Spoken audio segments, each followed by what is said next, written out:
ဒါအခုလူမျိုးတွေပေါ့နော်ဒီနေ့ကတော့အေးစစ်စစ်ဖြစ်သွားပြီကလေးတွေပြောကြောင်းပြောပြီးလို့ထင်တာပေါ့ဒါပေမဲ့ဒါ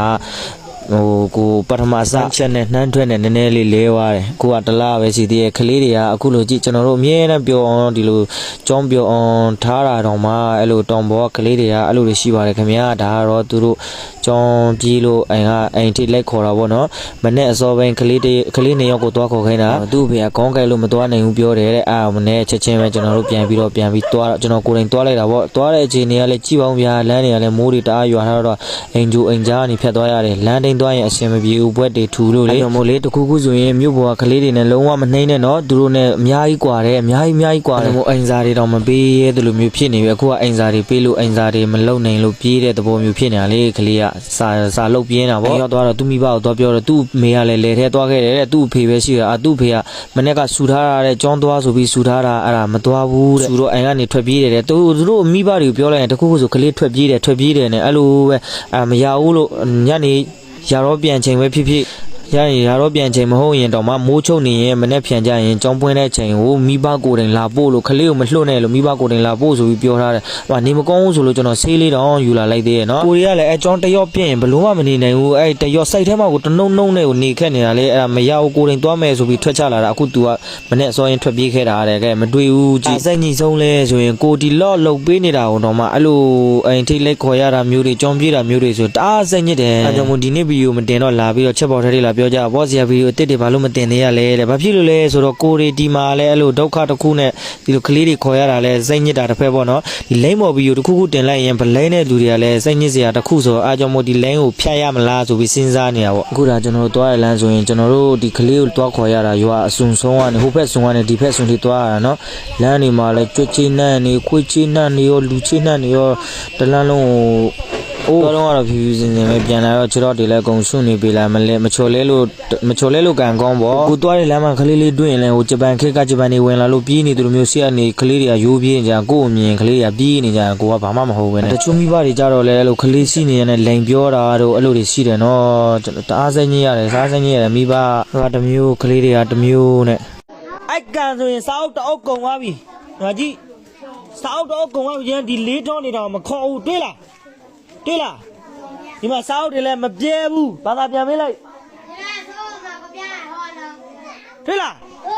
ဟိုမှာကျင်းဒီမှာအဲ့လုံးဆိုရင်ဒီမှာကျင်းဒီမှာအလဲကလည်းအကုန်ပြုတ်ဒါလည်းပြုတ်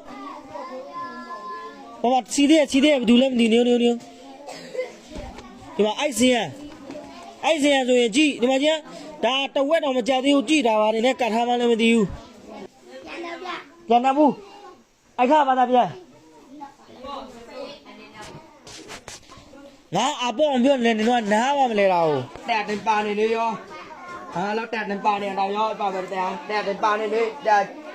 ရောတက်ဒီမှာကြရပဲတက်ခုလည်းကြရတော့ကြားလားအမောင်အေးပြောလိုက်ရင်ကြားတာပဲဟုတ်လားမဟုတ်လားတော့မသိဘူးညတင်ပိတ်နေငါအိုက်ခေးဆိုစောက်တော့ကုန်သွားပြီလေကြီးလဲလှတယ်မုံဝယ်ပေးတာကထက်အောင်ဖနက်ဆိုင်ကနေပြီးတော့ဝယ်လာပေးတာနော်ထက်အောင်ဖနက်ဆိုင်ကဆူတောင်းပေးလိုက်အောင်ကျမတို့အာရကျေတော့အလူရှင်မိသားစုကျမ်းပါပါစေချမ်းသာပါစေလူရင်ဆန္ဒတလုံးတော်ပြေဝနိုင်ပါစေက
ကားပြောတာလေ